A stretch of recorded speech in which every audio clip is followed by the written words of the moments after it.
ಶಾಸಕರ ಒಂದು ವಿಚಾರ ಹೇಳ್ಬೇಕಾದ್ರೆ ಅವರು ನಮ್ಗೆ ತಿಳಿದ ಮಟ್ಟಿಗೆ ನನ್ನ ಒಂದು ವೈಯಕ್ತಿಕ ವಿಚಾರದಲ್ಲಿ ಅವರು ಬಹಳ ಸೂಕ್ಷ್ಮ ಸಾಧಾರಣ ಇರ್ತಾರೆ, ಸೂಕ್ಷ್ಮ ಇರ್ತಾರೆ, ಅತಿ ಸೂಕ್ಷ್ಮ ಬುದ್ಧಿವಂತರಿರ್ತಾರೆ. ಅಂಥದ್ರಲ್ಲಿ ನಮ್ಮ ಶಾಸಕರು ನಾನು ತಿಳಿದ ಮಟ್ಟಿಗೆ ಅತಿ ಸೂಕ್ಷ್ಮರು. ಅವ್ರು ಹೆಚ್ಚಾಗಿ ಮಾತಾಡಿದ್ದಿಲ್ಲ. ಕೆಲವರೆಲ್ಲ ಪ್ರಚಾರಕ್ಕೆ ಮಾಡಿ ಹೇಳ್ತಾರೆ, ಅವರು ಮಾಡಿ ತೋರಿಸಿ ಮತ್ತೆ ಪ್ರಚಾರಕ್ಕೆ ಇಟ್ಟಿಸ್ಕೊಳ್ತಾರೆ. ಇದೊಂದು ಅವರ ಒಂದು ದೊಡ್ಡ ಗುಣ. ಅವರು ಈ ದೇವಸ್ಥಾನದ ಮಟ್ಟಿಗೆ ತಾವು ಮನಸ್ಸು ಮಾಡಬೇಕು. ಅವ್ರೇನಾದರೂ ಈ ದೇವಸ್ಥಾನದ ಮೇಲೆ ಗಮನ ಇಟ್ಟು ಇಲ್ಲಿ ಏನು ಮೂಲಭೂತ ಸೌಕರ್ಯಗಳು ಈಗ ಆಗ್ತಾ ಇದೆ, ಇನ್ನು ಮುಂದೇನೂ ಸಹ ಇದಕ್ಕೆ ತಮ್ಮ ಸಹಕಾರ ಕೊಡಬೇಕು. ಇದು ಪಕ್ಷಾತೀತವಾಗಿ ನಡೆಯುವಂಥ ಒಂದು ಕಾರ್ಯ, ದೇವರ ಕಾರ್ಯ. ನಾವು ಅಷ್ಟೇ, ನಾವು ಯಾವುದೇ ಒಂದು ಪಕ್ಷದ ಇದನ್ನು ಈ ದೇವಸ್ಥಾನದ ಮಟ್ಟಿಗೆ ಈಗ ಬೇರೆ ಕೆಲವರೆಲ್ಲ ಮುಖಂಡರಿದ್ದಾರೆ, ಅವ್ರನ್ನೂ ವಿಚಾರಿಸ್ಕೊಳ್ಳಿ. ನಾವು ಇದುವರೆಗೂ 1 ವರ್ಷದಿಂದ ಯಾವುದೇ ಒಂದು ಪಕ್ಷಾತೀತವಾಗಿ ಯಾವುದೇ ಒಂದು ರಾಜಕೀಯ ಇದನ್ನ ಬೆರೆಸ್ತೀರಾ ದೇವಾಲಯದ ಮಟ್ಟಿಗೆ ನಾವು ಎಲ್ಲರ ಸಹಕಾರ ಕೋರ್ತಾ ಇದ್ದೀವಿ. ಎಲ್ಲರ ಹತ್ರನೂ ಧನ ಸಹಾಯ ಪಡೀತಾ ಇದ್ದೀವಿ.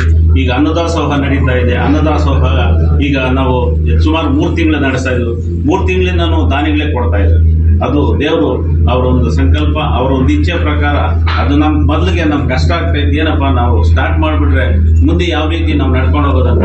ಈಗ ನಾವು ಜನವರಿಯಿಂದ ಈ ವರ್ಷದಲ್ಲಿ 2025ರಲ್ಲಿ 54 ಶನಿವಾರಗಳು ಬರುತ್ತೆ. ಆ 54 ಶನಿವಾರಗಳಲ್ಲಿ ಈಗಾಗಲೇ ನಮಗೆ 20 ಶನಿವಾರಗಳು ಬುಕ್ ಆಗಿದೆ. ಏನು ನಾವು ಕೊಡ್ತೀವಿ, ನೀವು ಮಾಡ್ರಿ, ಅದನ್ನ ಮುಂದುವರಿಸಿ ಅಂತ. ಇನ್ನೂ ಇಲ್ಲಿ ಇರೋರಿಗೆ ನಾವು ಮನವಿ ಮಾಡ್ತೀವಿ. ಯಾರಾದರೂ ಒಂದು ಹುಟ್ಟಿದಬ್ಬ ಏನಾದರೂ ಅವರ ಒಂದು ಕುಟುಂಬದಲ್ಲಿ ಯಾವುದೋ ಒಂದು ಒಳ್ಳೆ ಒಂದು ಕಾರ್ಯ ಇದ್ದರೆ ಅದು ಇಲ್ಲಿ ಬಂದು ತಾವು ನೆರವೇರಿಸ್ಕೊಳ್ಳಿ. ಶನಿವಾರ ಅನ್ನದಾಸೋಹ ಮಾಡಿ ಅದೊಂದು ಸಾರ್ಥಕ ಮತ್ತೆ ದೇವರು ಬರುತ್ತೆ. ಮತ್ತು ಇಲ್ಲಿ ನಾವು ಮೊದಲು ಯೋಚಿಸಿದಂಗೆ ಇಲ್ಲಿ ಯಾವುದೇ ಒಂದು ಹೋಟ್ಲ್ ವ್ಯವಸ್ಥೆ ಇಲ್ಲ, ಯಾವುದೇ ಒಂದು ಸುಸಜ್ಜಿತವಾಗಿ ಏನು ಒಂದು ಅಡುಗೆ ವಿಚಾರ ಇಲ್ಲಿ ಗೊತ್ತಿರಲಿಲ್ಲ. ಈಗ ನಾವು ಹೇಳ್ತೀವಿ 400 ರಿಂದ 500 ಜನ ಇಲ್ಲಿ ಪ್ರತಿ ಶನಿವಾರ ಒಂದು ಊಟ ವ್ಯವಸ್ಥೆ ಮಾಡ್ತಾ ಇದ್ದೀವಿ. ಅವರು ಜನ ಮೆಚ್ಚುತ್ತಾ ಇದ್ದಾರೆ. ಅದರಲ್ಲಿ ನಾವು ಉಂಡಿನೂ ಅದಕ್ಕೆ ಸಂಬಂಧಪಟ್ಟಂತೆ ಈಗ ಅಕೌಂಟು ಸಹ ನಾವು ಮೇಡಮ್ನವರ ಒಂದು ಹೆಸರಿನಲ್ಲಿ ಖಾತೆ ಓಪನ್ ಮಾಡಿದ್ದೀವಿ. ಅದಕ್ಕೊಂದು ಸ್ಕ್ಯಾನರ್ ಕೊಡ್ತಾ ಇದ್ದಾರೆ, ಅಕೌಂಟ್ ಇದೆ, ಅದಕ್ಕೂ ದಾನಿಗಳು ಮಾಡ್ಬೋದು, ದಾನ ಮಾಡ್ಬೋದು ಅಂತ ತಮ್ಮಲ್ಲಿ ವಿಚಾರ ತಿಳಿಸ್ತಾ, ಇನ್ನು ಮುಂದೆ ಈಗ ಏನು ದಾರಿದೊಂದು ಮತ್ತೆ ರಾಜಗೋಪುರ ಒಂದಿದೆ. ರಾಜಗೋಪುರ ಈಗಾಗಲೇ ನಾವು ಸರ್ಕಾರ ಮಟ್ಟದಲ್ಲಿ ಪ್ರಸ್ತಾವನೆ ಸಲ್ಲಿಸಿದ್ದೀವಿ. ಮಾನ್ಯ ರಾಮಲಿಂಗಾರೆಡ್ಡಿ ಸಾಹೇಬ್ ಮುಜರಾಯಿ ಇಲಾಖೆ ಸಚಿವರು ಅದಕ್ಕೆ ಶಿಫಾರಸು ಮಾಡಿದ್ದಾರೆ. ಇದಕ್ಕೆ ಅಪ್ರೂವಲ್ ಕೊಡಿ ಅಂತ ಹೇಳ್ಬಿಟ್ಟು ನಾವು ಆ ವಿಚಾರವನ್ನು ಇಲ್ಲೇ ಮಾತಾಡಬೇಕು, ಇವರು ಸಚಿವರು ನಮ್ಮ ಶಾಸಕರ ಗಮನಕ್ಕೆ ತರಬೇಕು ಅಂತ ನಾವು ಈಗ ತರ್ತಾ ಇದ್ದೀವಿ.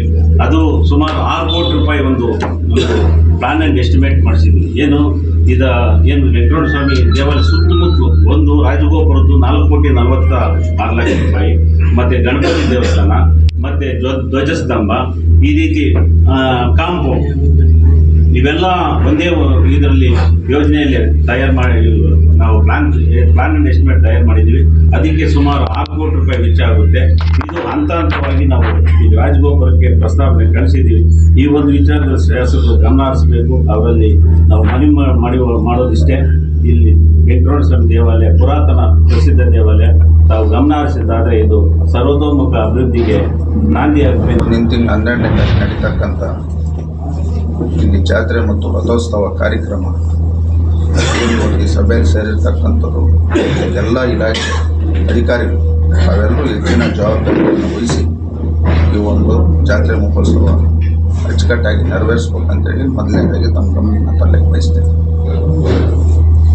ಇವತ್ತು ನಮ್ಮ ಶಿಡ್ಲಘಟ್ಟ ವಿಧಾನಸಭಾ ಕ್ಷೇತ್ರದಲ್ಲಿ ಅತ್ಯಂತ ಹೆಚ್ಚಿನ ಜನಸಂಖ್ಯೆ ಸೇರಿ ಜಾತ್ರೆ ನಡೀತಕ್ಕಂಥದ್ದು ತಲಕಾಯಲು ಬೆಟ್ಟ ಶ್ರೀ ವೆಂಕಟರಮಣ ಸ್ವಾಮಿ ಜಾತ್ರೆ ಮಹೋತ್ಸವ. ನನ್ನ ಪ್ರಕಾರ ಸುಮಾರು 12ನೇ ತಾರೀಕು 25ರಿಂದ 30,000 ಜನ ಸೇರಿರ್ತಕ್ಕಂಥ ಜಾತ್ರೆ ಇದು. ಇವತ್ತು ಒಂದು ಪ್ರಕಾರ ಜಿಲ್ಲೆಯಲ್ಲಿ ಇವತ್ತು ನಂದಿ ದೇವಸ್ಥಾನಕ್ಕಿಂತ ಹೆಚ್ಚಿನ ಜನ ಈ ಭಾಗದಲ್ಲಿ ಸೇರ್ತಾರೆ. ನಮ್ಮ ಯುವವರು ಗಮನಿಸ್ತಕ್ಕಂಥ ವಿಚಾರ ಏನು, ಇವತ್ತು ನಮ್ಮ ದೇವಸ್ಥಾನ ಮುಂಭಾಗದಿಂದ ಹಿಡಿದು ನಾವು ಪಾರ್ಕಿಂಗ್ ಅಂತ ಜಾಗ ಏನು ಮಾಡ್ತೀವಿ, ಈ ಅಂಗಡಿ ಮುಂಗಟ್ಟುಗಳು ಸೆಂಟ್ರ್ ರಸ್ತೆಯಿಂದ 20 ಅಡಿ ಈ ಕಡೆ 20 ಅಡಿ ಆ ಕಡೆ 40 ಅಡಿ ಯಾರೂ ಸಹ ಅಂಗಡಿ ಇಡಬಾರ್ದು. ಇದೊಂದು ತಾವು ಸೂಚನೆ ಕೊಡ್ತೀವಿ. ಮುಂಜಾಗೃತವಾಗಿ ಒಂದು 3-4 ದಿವಸ ಮುಂಚೆನೇ ನಮ್ಮ ಪೊಲೀಸ್ ಇಲಾಖೆಯವ್ರ ಜೊತೆಗೆ ಮಾಡಿ ಒಂದು ಟೇಪ್ ಹಾಕ್ತೀವಿ. ಲಾಸ್ಟ್ ಟೈಮು ನಮ್ಮ ಸಬ್ ಇನ್ಸ್ಪೆಕ್ಟರ್ ಬಂದಿಲ್ಲ, ಲಾಸ್ಟ್ ಟೈಮ್ ಅವರೇ ತಾನೇ ತಿಳಿಸಿ. ಫಸ್ಟು 20 ಅಡಿ ನೀವು ಟೇಪ್ ಹಾಕಿ ಇಲ್ಲಿಂದ ಹಿಡಿದು ಈ ರಸ್ತೆ ಅಷ್ಟೇ. ಅದ್ರ ಹಿಂದ್ಗಡೆ ಅಂಗಡಿಗಳು. ಈಗ ಪಾರ್ಕಿಂಗ್ ಸಂಬಂಧಪಟ್ಟಂಗೆ ಓದ್ಕಿತ ಅಲ್ಲಿ ಒಳ್ಳೆ ಒಂದು 7-8 ಎಕರೆ ಜಾಗ ಇತ್ತು, ಅಲ್ಲಿ ಪಾರ್ಕಿಂಗ್ ಮಾಡಿ ಅಲ್ಲಿ ಬ್ಯಾರಿಕೇಡ್ ಹಾಕಿ ಅಲ್ಲಿಂದ ಒಳಗಡೆ ಯಾವುದೇ ವೆಹಿಕಲ್ನ ಬಿಡ್ತಾರೆ. ಈಗ ಇಲ್ಲಿ ಮುಖ್ಯವಾಗಿರ್ತಕ್ಕಂಥ ಸಮಸ್ಯೆ ಟ್ರಾಫಿಕ್ ಸಮಸ್ಯೆ. ಈ ಟ್ರಾಫಿಕ್ ಸಮಸ್ಯೆನ ನಾವು ಏನೇ ಮಾಡಿದರೂ ಇದನ್ನ ಟ್ರಾಫಿಕ್ ಸಮಸ್ಯೆನ ನಾವು ಬಗೆಹರಿಸೋಕ್ಕಾಗಲ್ಲ. ಯಾಕಾಗಲ್ಲ ಅಂದರೆ ಆವತ್ತಿನ ದಿವಸ ಮಾತ್ರ ಆ ಟ್ರಾಫಿಕ್ ಇರ್ತೀವಿ, ಮಾರನೇ ದಿವಸ ಜನ ಇರೋದು. ಆವತ್ತಿನ ದಿವಸ ವ್ಯವಸ್ಥಿತವಾಗಿ ನಾವು ನಿಭಾಯಿಸ್ತಕ್ಕಂಥ ಕೆಲಸ ತಾವು ಪೊಲೀಸ್ ಇಲಾಖೆಯವರು ಮತ್ತು ಈ ದೇವಸ್ಥಾನಕ್ಕೆ ಸಂಬಂಧಪಟ್ಟಂಥ ಎಲ್ಲರೂ ಒಗ್ಗಟ್ಟಾಗಿ ಕೆಲಸ ಮಾಡಿದಾಗ ನಾವು ಅದನ್ನು ವ್ಯವಸ್ಥಿತವಾಗಿ ಟ್ರಾಫಿಕ್ ಸಮಸ್ಯೆಯನ್ನು ಬಗೆಹರಿಸ್ತಕ್ಕಂಥ ಕೆಲಸ ಆಗ್ತೈತಿ.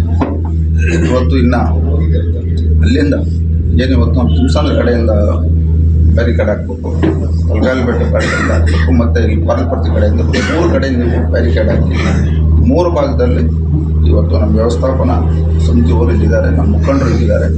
ಎಲ್ಲಿ ಜಾಗ ಅನುಕೂಲ ಇರ್ತೈತೋ ಅಲ್ಲಿ JCB ಮಡಿಕೊಂಡು ಜಾಗ ಕ್ಲೀನ್ ಮಾಡಿ ಅಲ್ಲಿ ಪಾರ್ಕಿಂಗ್ ಮಾಡೋಂಥ ವ್ಯವಸ್ಥೆ ಒಂದಾಗಬೇಕು.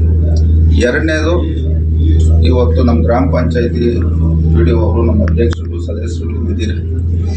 ಏನಿವತ್ತು ಮೂಲಭೂತ ಸೌಕರ್ಯಗಳು ಇವತ್ತು ಲೈಟ್ ಆಗ್ಬೋದು, ಸ್ವಚ್ಛತೆ. ಇವತ್ತು ಆ ದೇವಸ್ಥಾನದ ಹತ್ರ ಭಾಳಷ್ಟು ಜಾತ್ರೆ ಸಂದರ್ಭದಲ್ಲಿ ಸ್ವಚ್ಛತೆಯನ್ನು, ಆ ಸ್ವಚ್ಛತೆಗೆ ಬೇಕಾದ್ರೆ ನೀವು ಹೆಚ್ಚಿನ ಸಿಬ್ಬಂದಿಯನ್ನು, ನೀವು ಪಂಚಾಯತಿ ಮುಖೇನ ನೀವು ಹೆಚ್ಚಿನ ಸಿಬ್ಬಂದಿಯನ್ನು ತಗೊಳ್ಳೋಂಥ ಕೆಲಸ ಅಂದರೆ ಸುಮಾರು ಆ ಒಂದು 2-3 ದಿವಸ ಪಂಚಾಯತಿ ಒಂದು 20-30 ಜನ ಯಾರನ್ನ ಹೊರಗೆ ಅವ್ರು ತಗೊಂಡಾಗ ಕ್ಲೀನಿಂಗ್ ಮಾಡೋಕ್ಕೆ ನಿಮ್ಗೆ ಅನುಕೂಲ, ಅದೊಂದು ವ್ಯವಸ್ಥೆ ಮಾಡಿ.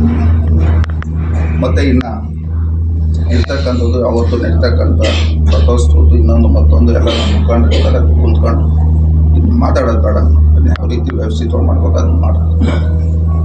ಅದಾದಮೇಲೆ ಇವತ್ತು ಇಲ್ಲಿ ನಮ್ಮ ಎತ್ತುಗಳು ಆ್ಯಕ್ಷನ್ ಆಗ್ಬೋದು, ಹಳ್ಳಿಗಳು ಇವತ್ತು ಆ್ಯಕ್ಷನ್ ಆದಾಗ ವಸೂಲಿ ಆಗ್ಬೋದು.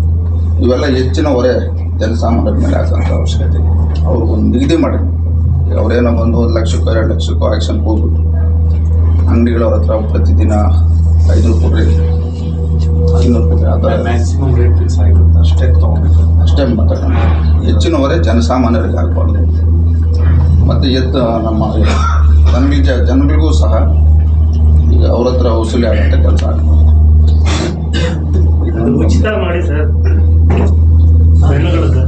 ಅಲ್ಲ, ಈಗ ದೇವಾಲಯಕ್ಕೆ ವರಮಾನ ಬೇಕಲ್ಲ, ದೇವಸ್ಥಾನ ನಡೆಸ್ಬೇಕು. ನಾನಿರು ತುಂಬಾ ಜನ ಇದ್ದಾರೆ ಸರ್, ರೈತರು ಈ ಕಡೆ ಅಲ್ಲ, ಬಾಳ ಆ್ಯಕ್ಷನ್ ಕೂಗೋ ಯಾರು ಕೂಗಿ ಪ್ಲಾನಿಂಗ್ ಬಂದು ಸರ್ಕಾರದ ನಿಗದಿ ಇದೆ, ಅಷ್ಟೇ ತಗೊಬೇಕು. ಜಾಸ್ತಿ ದೇವಸ್ಥಾನ ಆಗಿರೋದ್ರಿಂದ ದೇವಸ್ಥಾನಕ್ಕೆ ವರಮಾನ ಬರುತ್ತೆ. ಅದನ್ನ ನಾವು ಇವತ್ತು ಜನಪ್ರತಿನಿಧಿಯಾಗಿ ಅಧಿಕಾರಿಗಳು ಉಚಿತವಾಗಿ ಮಾಡೋಂಥ ಅವಕಾಶ ಇಲ್ಲ. ಆ್ಯಕ್ಷನ್ ಕೂಗಿದಾಗ ಯಾರಾದರೂ ಅದಕ್ಕೆ ಬಂದು ಅದನ್ನ ಆ್ಯಕ್ಷನ್ನಲ್ಲಿ ಪರ್ಚೇಸ್ ಮಾಡಿ ಬೇಕಾದ್ರೆ ಅವ್ರು ಕೊಡ್ಬೋದು. ಅದನ್ನ ನೋಡೋಣ ಏನಾಗ್ತದೆ. ಎಲ್ಲಕ್ಕಿಂತ ಮುಖ್ಯವಾಗಿ ನಮ್ಮ ಒಂದು ಅಧಿಕಾರ ಅವಧಿಯಲ್ಲಿ ಈ ಒಂದು ದೇವಾಲಯ ಸಂಬಂಧಪಟ್ಟಂಗೆ ಇಡೀ ತಾಲೂಕಿನಲ್ಲಿರ್ತಕ್ಕಂಥ ಎಲ್ಲ ದೇವಾಲಯಕ್ಕೆ ಸಂಬಂಧಪಟ್ಟಂಗೆ ಯಾವುದೇ ರಾಜಕಾರಣ ಮಾಡೋಂಥ ವ್ಯವಸ್ಥೆ ಇರೋದಿಲ್ಲ ಅಂತ ನನಗೆ ಒಂದು ಅಭಿವೃದ್ಧಿ ಆಗಬೇಕು. ಇವತ್ತು ದೇವಸ್ಥಾನ ವಿಚಾರವಾಗಿ ಯಾರೋ ರಾಜಕಾರಣ ಮಾಡಿದರೆ ಅದೇನು ಪ್ರಯೋಜನ ಆಗಲ್ಲ, ಅದರಿಂದ ಒಳ್ಳೆಯದು ಆಗಲ್ಲ. ಇವತ್ತು ದೇವಾಲಯಕ್ಕೆ ಸಂಬಂಧಪಟ್ಟ ಇತಿಹಾಸ ಇವತ್ತು ನಮ್ಮ ಮುಖಂಡರು ನಮ್ಮ ಗಮನಕ್ಕೆ ತಂದಿದ್ದಾರೆ.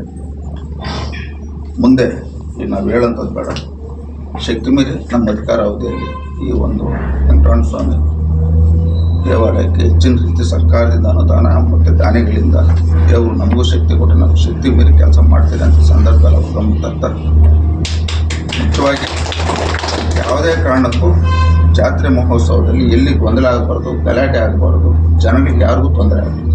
ಇದೆಲ್ಲ ನಿಮ್ಮ ಎಲ್ಲ ಇಲಾಖೆ ಅಧಿಕಾರಿಗಳು ಜವಾಬ್ದಾರಿ ಅಂತ ಹೇಳ್ತಾ ಈ ಒಂದು ಸಭೆಯಲ್ಲಿ ಭಾಗವಹಿಸಿರ್ತಕ್ಕಂಥ ಎಲ್ಲರೂ ಹೊಂದಿಸ್ತಾರೆ. ನನ್ನ ಮಾತು